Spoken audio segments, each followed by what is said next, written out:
SASDOவின் பிரதான செய்திகள். முதலில் தலைப்புச் செய்திகள்.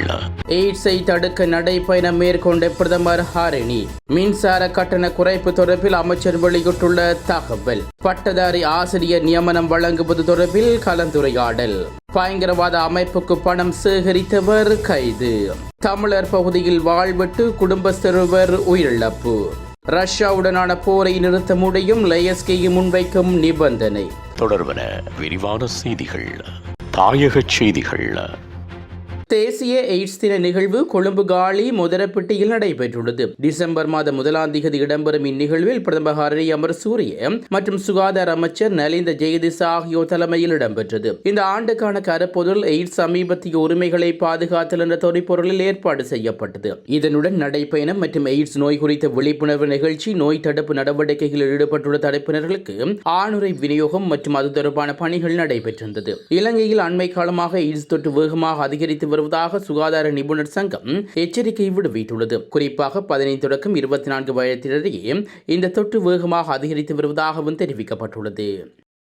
மக்களுக்கு நிவாரணம் வழங்க அரசாங்கம் தேவையான நடவடிக்கைகள் அனைத்தையும் எடுத்துள்ளதாக அமைச்சர் வசந்த சமரசிங்க தெரிவித்துள்ளார். எதிர்வரும் பண்டிகை காலத்துக்கான பல அத்தியாவசியமான பொருட்களின் விலைகளை குறைப்பதற்கு பேச்சுவார்த்தை நடத்தி வருவதாக அவர் குறிப்பிட்டுள்ளார். மக்களுக்கு நிவாரணம் வழங்குவதே இதே வேளையில் வெள்ளத்தால் பாதிக்கப்பட்ட மக்களுக்கு நிவாரணம் வழங்கி வருவதாகவும் அவர் தெரிவித்துள்ளார். மேலும் ஜனாதிபதி நாட்டுக்கு வழங்கிய உறுதிமொழிகளின் பிரகாரம் எதிர்வரும் 3 வருடங்களுக்குள் 30% அதிகமான மின்சார கட்டணங்கள் குறைக்கப்படும் என்றும் அவர் தெரிவித்துள்ளார். பாடசாலை அபிவிருத்தி உத்தியோகத்தர்கள் மற்றும் பட்டதாரிகள் ஆசிரியர் பணியில் இணைத்துக் கொள்வது தொடர்பில் விசேட கலந்துரையாடல் ஒன்று கல்வி அமைச்சில் இடம்பெற்றுள்ளது. பாடசாலை அபிவிருத்தி உத்தியோகத்தர்களின் சங்கம், கல்வி மற்றும் உயர்கல்வி பிரதி அமைச்சர் கலாநிதி மதுர சேனாரட்ன மற்றும் நாடாளுமன்ற உறுப்பினர் சந்தன சூரிய ஆராய்ச்சி ஆகியோர் இந்த கலந்துரையாடலில் கலந்து கொண்டதாக தெரிவிக்கப்பட்டுள்ளது. அபிவிருத்தி உத்தியோகர்களின் பிரச்சினை குறித்து இதன்போது விரிவாக ஆராயப்பட்டுள்ளதாக குறிப்பிடப்பட்டுள்ளது.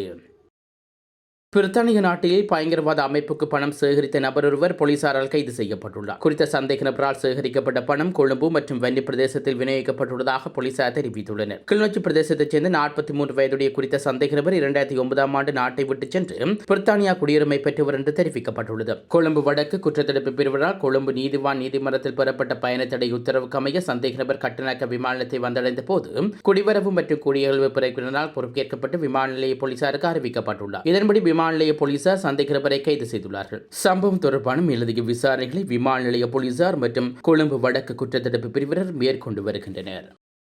வவுனியா ஓமந்தை சிமமடு பகுதியில் இடம்பெற்ற வாழ்வெட்டு சம்பவத்தில் குடும்பஸ்தர் உயிரிழந்துள்ளார். இந்த வாழ்வெட்டு சம்பவம் இடம்பெற்றுள்ளது. இதன்போது நாவர்குளம் பகுதியைச் சேர்ந்த 46 வயதுடைய செல்வ நுரோஜன் என்ற 2 பிள்ளைகளின் தந்தையே உயிரிழந்துள்ளார். சம்பவம் தொடர்பாக மேலும் தெரிய வருகையில் குறித்த பகுதியில் மாடுகளை மேய்த்துக் கொண்டு வந்து குடும்பஸ்தர் மீது குழு ஒன்று வாள்களால் தாக்கியுள்ளது. இதனால் படுகாயமடைந்த குடும்பஸ்தர் அயலவர்களை மீட்டு வவுனியா வைத்தியசாலையில் அனுமதிக்கப்பட்டுள்ளார். இருப்பினும் அவர் ஏற்கனவே உயிரிழந்ததாக வைத்தியசாலை தெரிவிக்கின்றனர். மேலும் இந்த வாழ்வெட்டு சம்பவம் தொடர்பாக ஓமந்தை காவல் துறையினர் விசாரணைகளை முன்னெடுத்துள்ளனர்.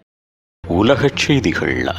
ரஷ்யாவுடனான போரை நிறுத்துவதற்கு உக்ரைன் ஜனாதிபதி நிபந்தனை ஒன்றை முன்வைத்துள்ளார் என்று சர்வதேச ஊடகங்கள் செய்தி வெளியிட்டுள்ளன. அதன்படி ரஷ்யாவினால் ஆக்கிரமிக்கப்படாத உக்ரைன் பகுதிகளை நேட்டோவுக்கு கீழ் கொண்டு வந்தால் ரஷ்யாவுடனான போரை நிறுத்த முடியும் என்ற நிபந்தனை ஒன்றை அவர் முன்வைத்துள்ளார். ரஷ்யா மற்றும் உக்ரைன் இடையிலான போர் 1000 நாட்களாக கடந்து நீடித்து செல்கிறது. இதில் உக்ரைனுக்கும் அமெரிக்கா உதவி செய்து வருகிறது. இந்நிலையில் சமீபத்தில் முதல் முறையாக அமெரிக்க ஏவுகணைகளை பயன்படுத்தி ரஷ்யா மீது உக்ரைன் தாக்குதல் நடத்தியது. இதனால் ஆத்திரமுள்ள ரஷ்யா முதல் முறையாக கண்டம் விட்டு கண்டம் பாயும் ICBM ஏவுகணையை பயன்படுத்தி உக்ரைன் மீது தாக்குதல் நடத்தியது. இதேவேளை உக்ரைனுக்கு உதவும் நாடுகளுக்கு ரஷ்யா ஜனாதிபதி புடின் எச்சரிக்கை விடுவித்ததுடன் உக்ரைன் போதில் பயன்படுத்துவதற்கு ஹைப்பர்சோனிக் ஏவுகணைகளை அதிகளவில் தயாரிக்க உத்தரவிடப்பட்டுள்ளமை குறிப்பிடத்தக்கது.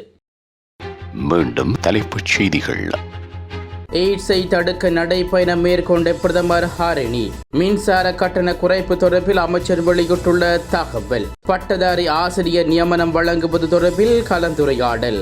பயங்கரவாத அமைப்புக்கு பணம் சேகரித்தவர் கைது. தமிழர் பகுதியில் வாழ்விட்டு குடும்பஸ்தருவர் உயிரிழப்பு. ரஷ்யாவுடனான போரை நிறுத்த முடியும் லெயஸ்கி முன்வைக்கும் நிபந்தனை.